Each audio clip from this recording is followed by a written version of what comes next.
Hello, everyone. Goodness gracious. None of us were expecting to be sitting down and having these kind of reviews about a new Taylor Swift album so soon after Lover, which was just released last August, so not even a year out from that album.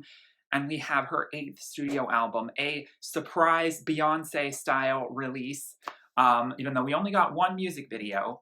But it's, wow, just like such a gift in these times. This is definitely a pandemic quarantine project, a real passion project of hers. And it's one that I'm very excited to talk about because, goodness gracious, there is so much to unpack. But you know what? I was just thinking, it's an album that's giving me fall vibes, giving me flannel vibes. So hold on one sec. Who's got to wear flannel? It might be extremely humid and hot in the middle of summer, but for this record, we have to don flannel to review it. It only seems appropriate, as this is very much, I think, a little bit more of like what I would consider a like late September, early October sound for a record of hers, which of course was traditionally the time of year that Taylor would always put out albums back when she was on her very precise mathematical schedule of once every 2 falls. I think this album fits for the summer as well. There's definitely a summer haze over this record as well. And everything about this record, I think, aesthetically is so on point. And sonically. So Taylor teamed up with this guy, Aaron Dresner, who is a famous producer for this indie band called The National. I've heard of them, not really familiar with their music, I must confess. And then she also went and did through, online Skype and Zoom chats, was able to remotely produce with Jack Antonoff, who she has worked with on her last 2 projects. And Jack Antonoff is quite well known for working with Lorde and working with Lana Del Rey on her latest album. And I gotta be honest with you, I was a little bit hesitant when I heard that Jack Antonoff was going to be involved, because looking at Lover, in my review, if you're familiar with that, if you've seen that review, you will know that the songs that he produced are somewhat my least favorite songs on that album. And, I'm trying to be, impartial and just like objectively look at the songs and the songwriting. And songs like The Archer off of Lover, when I saw this album, my first thought was, oh, we're going to get a lot of songs that probably sound like what The Archer was, because a lot of people loved that song. And this is one of those unpopular opinions that I don't really feel like it's worth me driving home for. It's not a battle. It's not a hill I want to die on. Let's just put it this way, because you all have a point. That song is really good. For some reason, I just am so not into the melody of that song. It just doesn't go anywhere for me melodically, and it really drags it down. I don't really feel any sort of warmth or lushness to that song. You know what? I'm gonna just people are gonna disagree. I'm just not feeling it. I don't know what to say. It's just a stagnant song for me, and it doesn't suit the emotion of the lyrics very well for me. So that being said, when I listened to the snippets, and I really wish I hadn't done this, I listened to the 90-second snippets on iTunes before I just hit play on track 1, and I gotta be honest, I wasn't sure if I was going to say this on camera, but I was actually a little bit, at least for the first couple songs, hearing the snippets didn't really sell the album to me, as surprising as that may sound. And I was kind of like, oh gosh, this is going to be one of those projects where I am so on board for Taylor's songwriting prowess, and I have to give her chops for that, but I'm just not going to really be behind the instrumentals. I'm not really going to get behind the production. I'm not going to really get behind the sonic choices. But then I started to hear snippets of songs further down, and I started to hear more of that acoustic country folk thing coming back, and my ears perked up more, and then I hit play on track 1 that same night, and it was like completely night and day. So word to the wise, just hit play on the tracks. Don't listen to the snippets. They don't do it justice for some reason. I'm not the hugest Taylor Swift fan. I haven't even heard every single Taylor Swift song. I have only heard the singles off of her very first 2006 album, and I think there's still 1 or 2 songs on Fearless I haven't heard. Or at least the deluxe version of that album, because there was a re-release of it. So, with all that being said, I say I love Country Taylor. I haven't even heard every single Country Taylor song, so it's a bit hypocritical of me. But, that's because Speak Now, in my opinion, and Red are her strongest records, and I have heard all of those. And I have reviewed Red on this channel, by the way. I have not reviewed Speak Now. I don't know if I ever will, but possibly in the future, but not likely. But with that being said, gosh, yeah, it was complete night and day. I, from track to track, was just absolutely gobsmacked. And I was really drawn into the storytelling of it. And I think that really helps with, listening to start to finish. I'm going to just cut to the chase. This is the kind of music I feel that Taylor was born to make. This is sort of like that kind of album where, we get a lot of artists these days who I feel like they are trying for the sake of experimentation and also for the sake of feeling like they don't want to repeat themselves.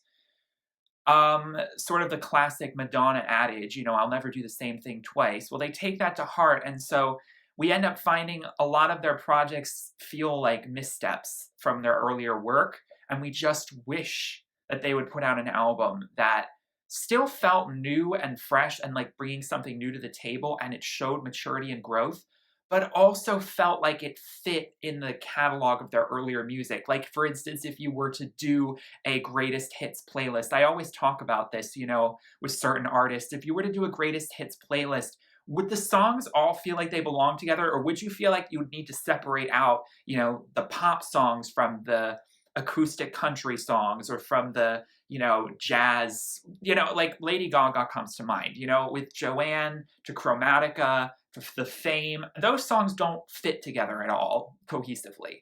And so it's just really refreshing to see an album that it shows that it's, a 30-year-old Taylor, but it's also a 20-year-old Taylor, kind of a connection and a through line there, sonically, that I think we all kind of were really rooting for. And we weren't entirely sure if Taylor was ever going to give us again. I'm definitely not surprised that this album is still more, I would say, indie, alternative, electronic, even. That's a bit of an overstatement with the electronic part there, than it is a country folk record. But it got the title folk in it, folklore. It's definitely a bit of a folk record, and there are a lot of country, some bluegrass. There's a lot of those influences in there, more so than on any of her recent 3 albums. That sort of will form, I think, the trilogy of grandiose pop albums. Not to say that Taylor might not put out another pop album again, but I'm definitely, hoping maybe that chapter is closed somewhat. I mean, if Taylor is to do another pop album, I guess I would probably want it to be somewhat like 1989, but, because that's the strongest of those 3 records.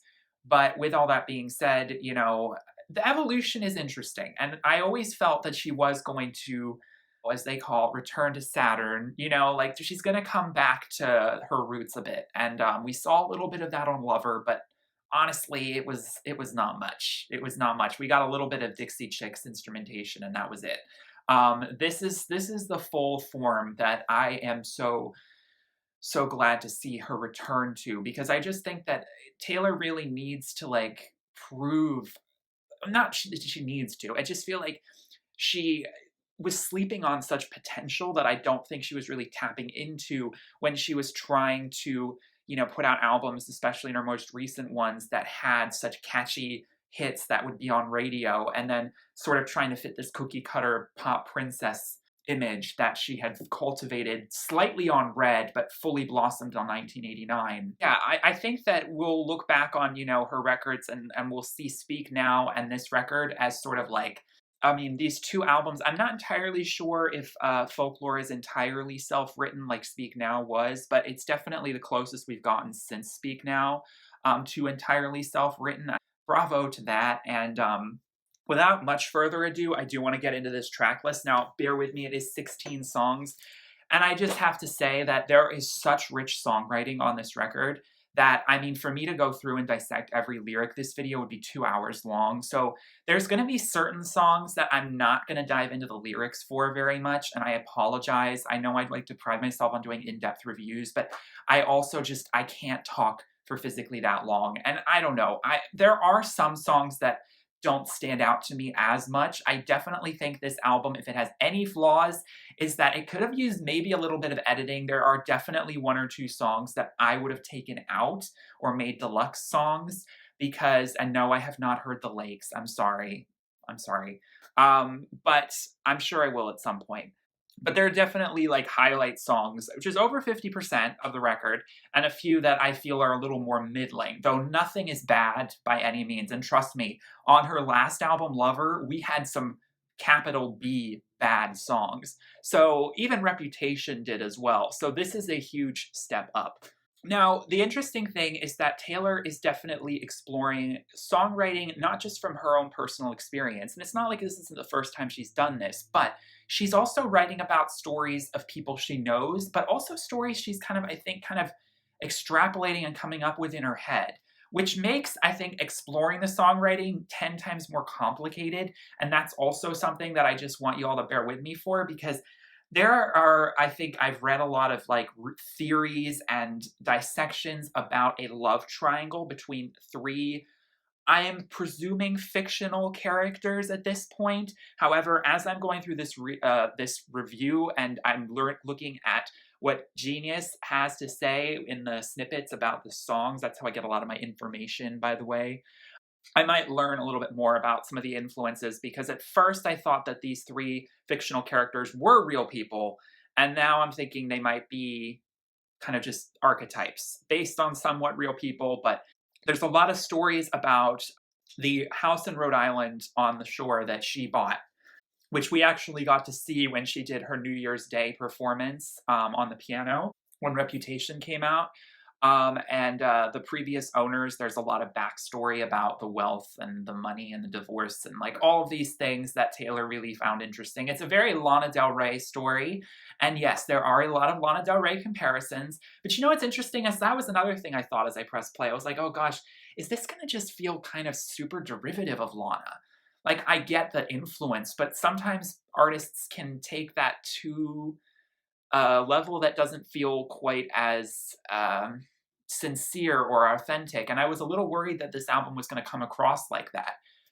It doesn't. It really still is a uniquely Taylor album. And I think that's because Taylor has a unique vocal style and melody construction that isn't so much Lana Del Rey, but the sentiment of, you know, centering the vocals and letting the words lead the melody, the words lead the instrumentation, and having such waxing poetry that's somewhat tragic and remorseful and full of nostalgia, that is very Lana Del Rey. But I'm glad that sonically she didn't try and mimic Lana Del Rey so much. It's more in the heart of it that it feels like an homage to her. And Lana's not the first artist to do stuff like that anyway, so. By the way, I love the album cover. I am always here for a woodsy vibe. You know me, I'm a forest lover. And I'm definitely here for taking everything into sort of like a cozy campfire country backwoods aesthetic. The track number one, The One, so, you know, aptly titled.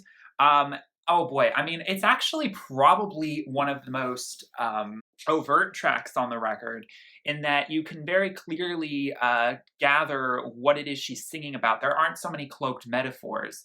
Talking about the potential for, you know, a relationship that she admits she still kind of wants, but obviously that ship sailed. A lot of people were saying, you know, ooh, her current beau, Joe Alwyn, if he's listening to this, it might make him cringe or second guess some things. I'm sure, you know, they've talked it over. You know, she's like, look, there's going to be a song that's coming out. It's going to say some things. Please understand that, you know, this is just me processing old emotions. Like, I still want to be with you, blah, blah, blah. Because yeah, it is that sort of classic, oh, well, if the person offered me the invitation, I wouldn't say no. And it makes you feel like that person is kind of currently settling with the person they are with. But I kind of like that, you know, as much as it's important that you don't settle and we try and make sure people aren't settling because they deserve better, it doesn't necessarily mean you're settling. If the circumstances had been different, yeah, maybe things would have been different. That's okay to admit. I don't think that, you know, that's a sign that where you currently are, you're not also happy. I think it's just sort of pontificating on another potential happiness that could have occurred. She explicitly says, I'm on some new shit right away on this record. I can't remember. Is this the first explicit album Taylor has given us? I feel like there was a song on Reputation that that has first expletive, because Taylor was, always there was never a version of her albums. The piano really leads the melody here, and we see that on a lot of the tracks on this record. It's a very simple piano movement, but it's very catchy. And so the melody gets instantaneously hooked in your head. And it's sort of a sway your head back and forth. Wouldn't it have been fun if you could have been the one? I mean, she rides that melody pretty well, I think. Easy breezy, that's what I say. Track number 2, Cardigan, I think just adds a little bit more magic to the production to elevate it. And it's a song that's given us a music video, which there's a lot to dissect with the music video. The song, lyrically is speaking about, equating and using as a metaphor an old cardigan under a bed as sort of like a memory of a relationship that sometimes you want to just relive and experience that. So you wrap it up around yourself. This is definitely more of a like late fall winter vibe kind of track. So it's not exactly screaming summer single, but that's when we're getting it. I love the music video. Someone said that they interpret the different environments that Taylor transports herself into through the piano is sort of representative of her career. The Enchanted Forest was sort of like the fearless, speak now, self-titled age of finding, the joy of songwriting and expressing yourself and through that media. And then finding herself in such turbulent, stormy seas is, navigating your 20s, navigating also the Reputation era that she went through and all of this stuff. And the heartbreak and, the criticisms and the just what being in your 20s is.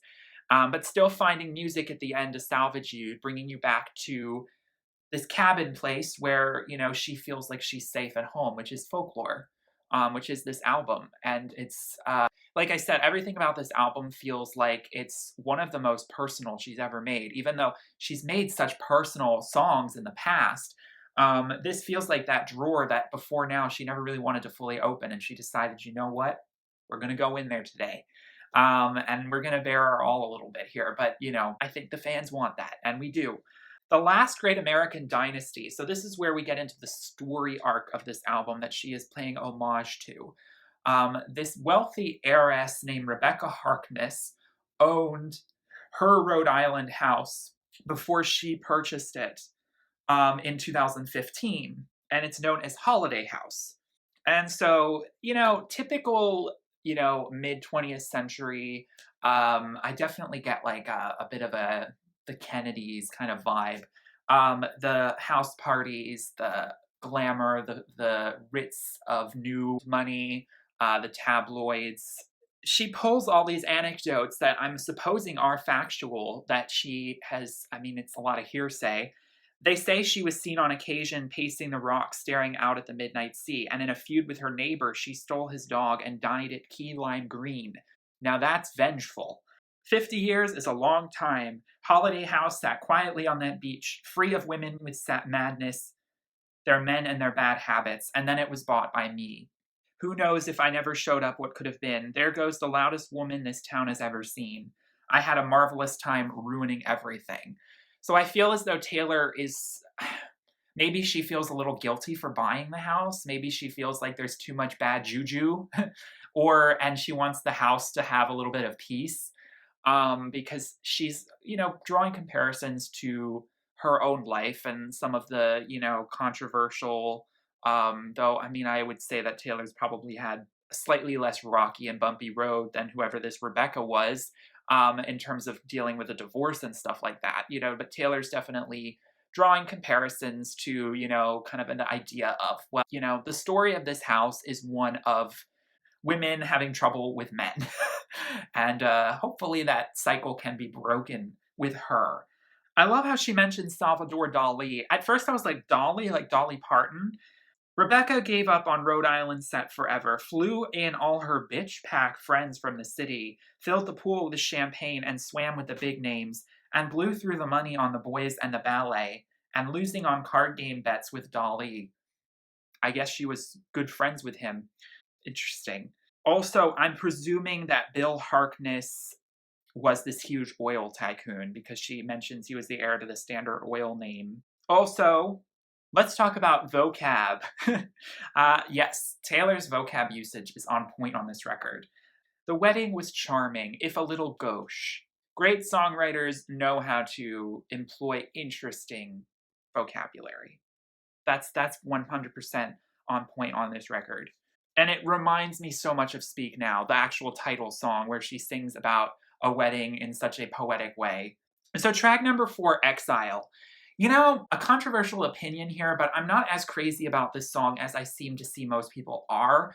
Bon Iver is, or Justin Vernon, the Wisconsin indie ambient electronic artist, again, don't really know, folk artist, is one that has been on my radar for years. I mean, he, in 2011, kind of really blew up. And I just never really got into his music. I always felt that he was a little pretentious, a little too meandering and amelodic, a term I like to use to describe a song that just doesn't really have anything memorable to it sonically. Meaning that, you know, you have to rely so much on the possible lyrics that you can glean, even though they're mostly inaccessible. And it just, you know, especially at that time, I was so into pop music. I was definitely not, you know, able to tune my head to that tune my brain to that wavelength. And, you know, I like to pride myself on being a sophisticated listener, but sometimes I have to remind myself that there are several pegs below sophisticated that I sometimes like to comfortably sit within, because artists like Bon Iver, I'm sure, are wonderful, but they take so much work to get into. They're so inaccessible. I tried listening to his latest album, 22 A Million, and I just was like, I don't get it. I really don't get it. And this is someone who likes abstract art. There was just so many things. It was very Jackson Pollock to me, and it felt overly pretentious to me because I was just, I don't know. Sometimes you gotta make pretty things. You can't just make weird things, you know, like things that don't sound good. Like his music didn't sound good. I didn't want to continue to listen to that album. It was very cacophonous. So I apologize, but for those of you who are just getting into Bon Iver because of this Taylor Swift song, and you're thinking that he's a little bit more of like a John Mayer, sort of like acoustic melodic type, that is far from it, especially with his more recent music. His earlier stuff might have been a little bit more accessible. So I find it interesting that Bon Iver is collabing with Taylor on a song that is 100% not Bon Iver style. It is 100% Taylor style. I really can appreciate him on this track. He has really low vocals, which is unusual for his delivery. He usually sings in a falsetto. And he actually has clear diction too. So yeah, it's really, he sounds a bit like a sort of like a country artist, and that's far from what he is, which I just find very interesting. And, you know, I can see Taylor listening to Bon Iver, but sometimes it just doesn't quite make sense to me. I'm like, does she really listen to his music? I don't know. Anyway, I'm sure she does, but he's not really my cup of tea. But I 100% am about what he stands for and the artistic nature of it. It's just, I can appreciate art. That doesn't mean I want to consume it. So just remember that. And Exile, it feels like a conversation between two exes. They're both kind of talking over each other, which I think is a really interesting dynamic to employ in a song. There's so much like, you know, miscommunication. A lot of people are comparing it to the Snow Patrol Gary Lightbody collab, The Last Time on Red, which kind of shows the male and female counterpart dissecting a relationship's downfall. Oh, and Taylor does apparently consider Bon Iver to be one of her musical heroes. I find it so interesting that Bon Iver, out of all of the sort of very alternative, non-mainstream indie artists, became so famous that household names like Taylor Swift would be listening to his music. I don't, and like not only listening to it, but like really like saying like this is the shit, because I don't. There are so it sometimes is a little frustrating to me, and maybe that's why I also have a bit of, I don't want to turn this into a whole rant about Bon Iver.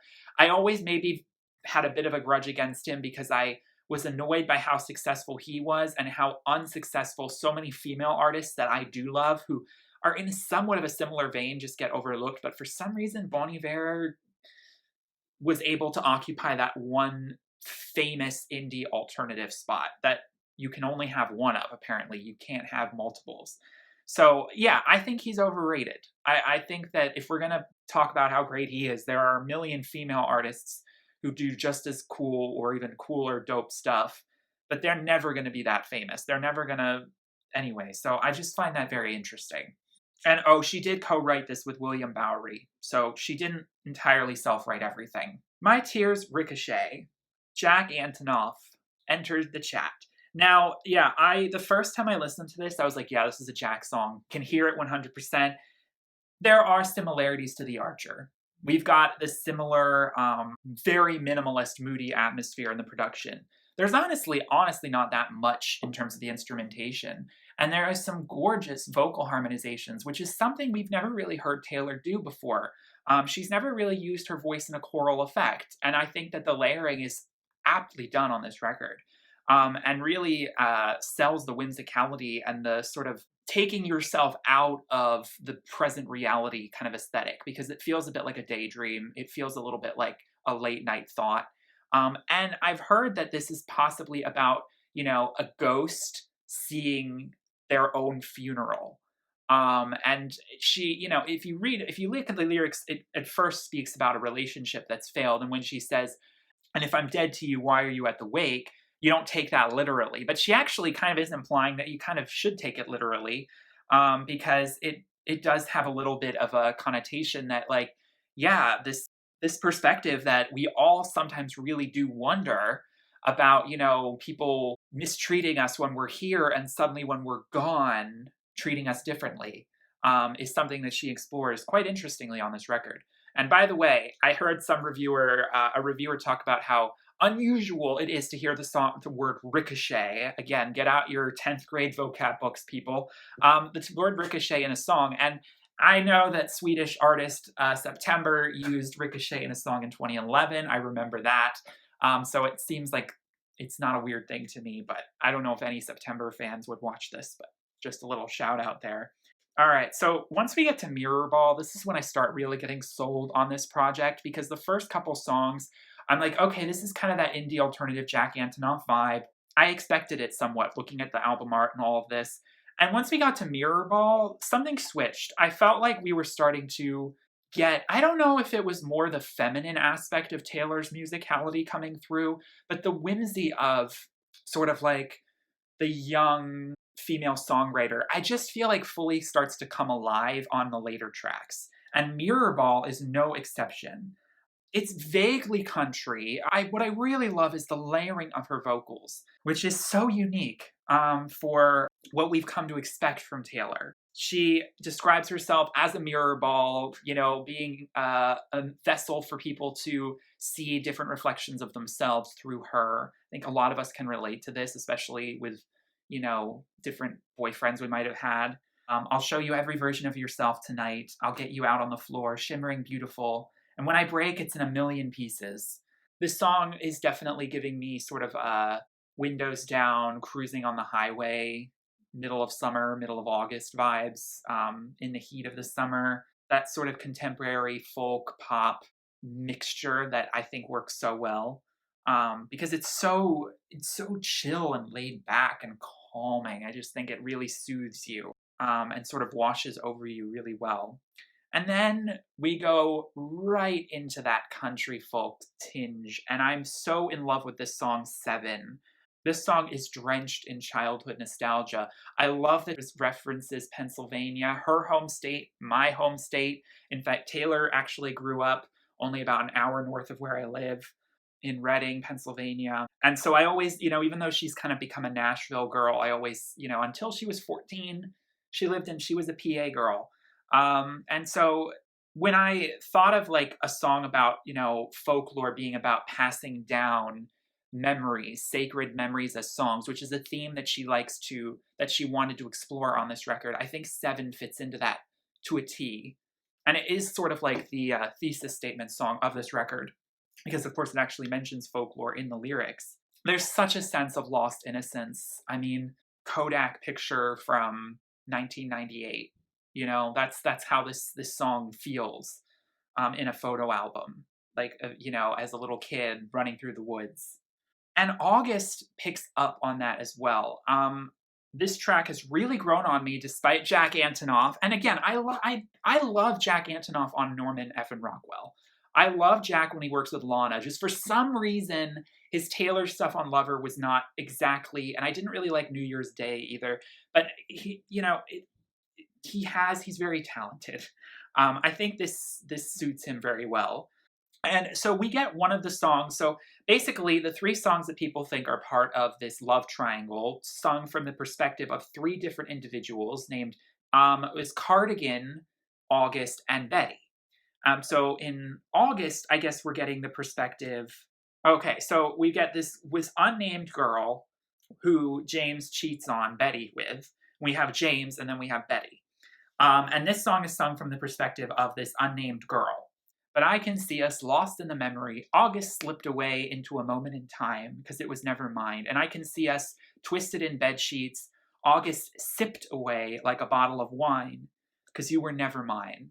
I mean, I think this speaks so perfectly about, you know, if you do have an illicit affair, as sung about later on, you realize that it was a summer fling, that it was transient and always meant to be that way. But you're looking back on it a bit like, you're looking back on it fondly and sort of kind of wishing maybe it could have continued, that maybe it didn't get wrapped up in such a whirlwind, because now it feels a bit more like a fantasy. Like, did it even really happen? Again, bathing us in nostalgia here. Back when we were still changing for the better. I love that line. Wanting was enough. For me, it was enough to live for the hope of it all. Canceled plans just in case you'd call and say, meet me behind the mall. So much for summer love and saying us, 'cause you weren't mine to lose. I mean, yeah, that speaks about a summer fling, I think, pretty well, especially if you're, you know, having an illicit affair. Just sort of carefree nature of like, well, this is not really anything substantial, so it can just be fun. Definitely one of my favorites. This song goes down like a sip of wine on an August afternoon, that's for sure. And again, another song I just love to have the windows down, like going down the highway to the beach in the middle of August, listening to with my sunglasses, just sort of like feeling the sun on my face and just sort of like vaguely falling asleep. Like it's got that vibe. Track number 9, This Is Me Trying. This feels almost like a this is kind of more of a meditation on what possibly, you know, she may have done in causing relationships to break up. I think the sentiment of I can only do my best. We're gonna all make mistakes here, so please be a little bit more understanding. Even though I guess I don't deserve that. It really comes off very sincere on this track, and I really appreciate the level to which she continues in all of her songs to try and be endearing and sincere in her lyrics. However, I think that melodically this song starts to sort of, this is where the album starts to feel like, oh God, we still have like 5 more, 6 more songs after this. Like you start to like think, if all the songs sound like this, very understated minimalist, they're going to start blending together, and they do start to a little bit. And so this, I hate to say it, but this might have been one of the songs I would have cut, because it's good, but it's not good enough for the rest of the record, and it just doesn't quite have the moment that the other songs have. Then there's one other song that also has this. There's actually 2 others I could argue that have this issue. The Dwindling Mercurial High. Again, break out those dictionary Swifties. I am so here for songwriting on illicit affairs. I think that is more of the standout for me than the melody of this song. And that's the thing about illicit affairs and clandestine meetings and stolen stairs.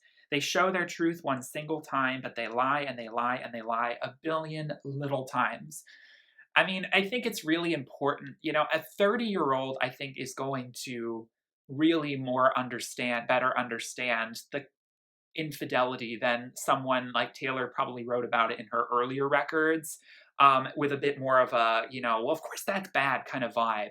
And so this speaks of maturity, even though it's not a positive thing. It's still kind of like, you need to understand it from other perspectives. you know? And you know damn well for you, I would ruin myself a million little times. And it's just her and like an acoustic guitar. We're really throwing it back here with the sonics. And it gets a little sleepy, but I mean, I'll take this over all of the pop stuff that Taylor does any day. Invisible String. I think this is definitely the most melodically pleasing song on this record. From the minute it started, I knew where this song was going, and I was 100% here for it. It has a rhythm that is infectious, and it makes you want to sing along. And I think that this is one of the songs that is the most about her current partner, Joe. She's referencing, these moments in Centennial Park where she used to read about love as a little kid. And then I think she's talking about teal was the color of your shirt when you were 16 at the yogurt shop. So she's contrasting where Joe was when he was 16, where she was when she was 16. Time, curious time, gave me no compasses, gave me no signs. Were there clues I didn't see? And isn't it just so pretty to think all along there was some invisible string tying you to me? I love in verse 2, bad was the blood of the song in the cab. Bad blood. She's referencing her own songs on your first trip to LA. Isn't that interesting? So do you think that Joe, when he landed in LA, the first song he heard in that cab was Bad Blood by Taylor Swift? Probably, and I think that's so interesting. You ate at my favorite spot for dinner. Bold was the waitress on our 3-year trip getting lunch down by the lakes. She said I looked like an American singer. Oh my God, is that Taylor? You look like Taylor Swift. Has anyone ever told you that before? I mean, it's so tongue in cheek. And she's describing like these strange coincidences that have really made her think, like, wow, this is destiny. Like, we are meant to be together. And I know that, you can pull at straws here for things like this, but I love that she's pulling at straws for this. It makes the lyrics so wholesome, so down to earth, so relatable, and something that just gives you these glimpses and snapshots of their love that she's been pretty private about. We don't know a whole lot about, Taylor and Joe's relationship. She's giving us, I think, more. I mean, I guess London Boy kind of gave us the other side of that, but that was so cheesy. Oh my God, that was one of those, that was bad kind of songs off of Lover. This is the kind of, let's talk about our first dates, third dates, like this is the kind of romance diary entry kind of song that I am here for. And like I said, that guitar hook sold. It's a bit pluckier too, which I think is important because it does pick up the energy a little bit on the sleepier part of this record. Mad Woman, we go back to a bit more of a feminist angle here, speaking about, the aftermath of a man's fuckery, basically, debauchery.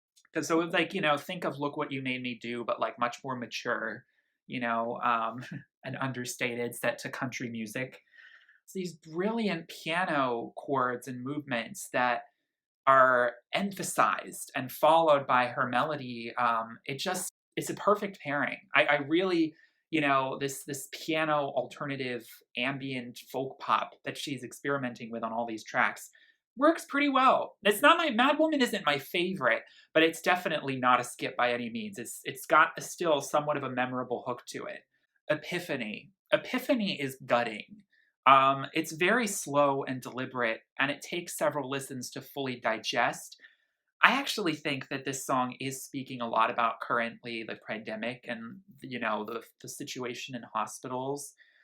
She sings med school didn't teach you about this, or one thing med school didn't teach you. Yeah, the perspective of like someone in a hospital having to face the death of a patient and being absolutely broken to pieces by it. And she's also touching on the military. Keep your helmet, keep your life, son. Just a flesh wound, here's your rifle. Crawling up the beaches now, sir, I think he's bleeding out. And some things you just can't speak about. She is talking about her grandfather who was in the military. So this is definitely a song that I think emphasizes sort of the late night pontificating that Taylor was doing in the last several months during this chaotic period of time we're living in, describing her own familial pain, experiencing and seeing about pain in the news, trying to allude to finding some sort of esoteric escape, an epiphany. I think a lot of people, this is at one of their least favorite songs on the record because they feel about that the snooze button had been hit by this point. But I actually think that this song, especially if you listen to it outside of the context of this album, not having listened to about 12 so similar sounding songs before it, the song really is a powerful, gut wrenching ballad. And it's very hymnal. It's got a very sort of sacred feel to it. It's something kind of esoteric in a way that we don't get so much from Taylor, and I do appreciate that. I'm even seeing John Caramanica from the New York Times calls it Enya-like without the flutter. Taylor being compared to Enya. We've seen it all, folks. We've seen it all. So the most, I think, bluegrass song we got on this record, and still very old school Taylor, Betty. And it was so funny because listening to this song, it's so autobiographical in a way. Speaking about her, hearing about this breakup, I thought that Taylor was describing, her own high school experience. And I was like, Taylor has a friend named Betty in 2007, 2008 in high school. Like, no one from our generation is named Betty. Like, I'm sorry. No one in our generation is named Betty. I'd be very surprised. So I was a little confused because, she sings about, like, homeroom. I'm only 17. I don't know anything, but I know I miss you. Standing in your cardigan, kissing in my car again. So we're again full circle with Cardigan. So yeah, this song is from James's perspective, and it's talking about, it's showing the process of him realizing what he did, what he screwed up, and wondering, would she still give him the time of day? And he realizes that she's honestly better off probably without him. Apparently James and Inez are the names of Blake Lively and Ryan Reynolds' daughters. So yeah, she's kind of just using fragments of things to put together a story. And, I will say this. It's a little hard for me, maybe because I'm just not the most absolute diehard Taylor Swift fan. I think it's great that Taylor is coming up with fictional stories in her music. I think any great songwriter, that's like one of the epitomes of being a talented songwriter, is being able to do that in a way that, really, in a way that's somewhat enigmatic, maybe, so that it's not dead on the nose, but also in a way that I think really carries a story and portrays emotion. But I have to be honest, I find it a little less interesting, and I don't really feel like exploring it that much because I'm sort of like, okay, it's a teenage love triangle she came up with in her head. I'm sure, we all can relate to that. I can't personally relate to the specific set of circumstances, so I kind of don't care so much, and so I don't want to explore it as much. That's just a personal thing, but I just have to say that, like, the whole Betty James Inez thing, like, I can't chew into it because it's just, I don't care enough. I don't care enough.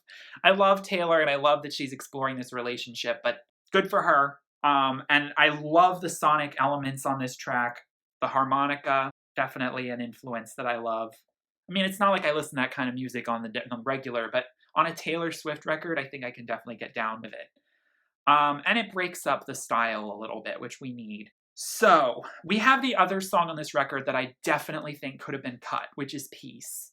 This is probably, we have this like fluttering, orbiting, kind of like pulsing synth. And then she's just sort of like pondering these questions. And there's a little bit of melodic movement, but there's not a whole lot. And not enough to make it feel like a fully complete song. It feels more like an interlude. And yeah, unfortunately, it starts to really suffer from the sheer volume and length of this record. But I'm a fire and I'll keep your brittle heart warm. If your cascade, ocean wave, blues come, all these people think love's for show, but I would die for you in secret. The devil's in the details, but you've got a friend in me. Would it be enough if I could never give you peace? And it's a tentative song. It's a song that's not sure of itself. It's a song that's looking to the future and kind of questioning like its own ability to maintain a relationship. And a lot of people compare it to The Archer, and doesn't stand out though, I'm afraid. And then the final track, Hoax, a bit torn on the melodic construction of it. Again, a trilling piano chord around her vocals here. Don't want no other shade of blue but you. No other sadness in the world would do. This person has driven her through the mud and the mire, but she still is in love with them. Your faithless love's the only hoax I believe in. And I would hope that this is not describing her current relationship. So it's interesting that she ends on on a note like this. It's a bit somber and heart wrenching. My best laid plan, your sleight of hand. My barren land, I am ash from your fire. I mean, it's devastating. And I think that it leaves the door open to sort of ponder what the seriousness of a real full length relationship would be like for Taylor. And I mean, realizing that, she might have in the past let toxicity into her life a little too easily. It's going to have her wondering, what her boundaries are going to be, what she's going to be able to tolerate going forward in the name of true love. I think it raises a lot of interesting questions. But I find it interesting that the album, it does not end on such a kind of like optimistically romantic note. It's romantic, but it's pessimistically romantic. So it's kind of different. And, this album is heavy. This album is weighed down in a lot of places. And so I do think it carries that sentiment. And so I was surprised it ended the way it did. But like I said, it's not quite the ending of the album I felt like it needed to just bookend it really, like solidly, sonically. But I do think that this album is definitely her most cohesive. And boy, is there just so much to unpack with it. I mean, like I said, I knew I wasn't going to be able to do this justice. So please, in the comments, like elucidate me on so many things if you really know more, because I mean, there is so much to unpack here. Because these are very much like late night journal entries that are set to these gorgeous, sparse, minimal piano, folk, country sonic elements. And personally, there's a few missteps, but nothing is bad. Nothing is bad. Nothing's even close to bad. This is a statement record. This is an album. This is an album of the year contender. This is an album of the decade contender, potentially, though it's, a bit early for that. And this raises Taylor's notoriety and prowess to a new level, a level that it always has been, but I think wasn't fully exposed to be. And I think that this is it just gives me such a good feeling knowing that I saw something in Taylor that I knew was there and I didn't, lose hope in that she would fully explore it. I feel like a proud parent, even though I haven't been with Taylor since the beginning, even though I've known of her for that long. I haven't been a fan of her music until Red came out. But yeah, I'm really, really proud of this record, and I'm really proud of the work ethic. I was a little hesitant. I was like, you're giving us an album so quickly after Lover. One thing I will sort of lament is that in this day and age, the whole album era is kind of dismantling because it feels like there's so much like lead up to the album, but then once the album drops, artists are like done. They're not going back and doing anything with it. It's sort of like gone are the days where you'd still have singles from an album like over a year after it came out. So I do lament the fact, not that I think Lover is that amazing of a record, I do lament the fact that, these albums aren't really getting a lot of space to breathe. But, Taylor is really putting pedal to the metal here. I mean, Reputation was basically the end of 2017, which kind of makes it 2018. So that's basically 3 albums in 3 years. So I kind of hope that Taylor takes a bit of a break. But, I mean, she's a songwriting machine. That she really, she definitely doesn't suffer in quality because of the quantity in this case, I would say. And so that's really good to see. I would love to see more albums in this vein from her, but I understand she doesn't want to repeat herself. So it'll be interesting to see where she goes from here. But let me know what your thoughts are on this record, and I will wrap this up because it's getting quite long. Thank you all so much for watching. I will take my flannel off because it's a little too hot here for this right now, and I will see you all in my next video. If you'd like to check out my review of Reputation, my review of Red, my review of Lover, those albums are all linked in the description. And please like this video if you did enjoy, and subscribe if you are new. I will see you all in my next one.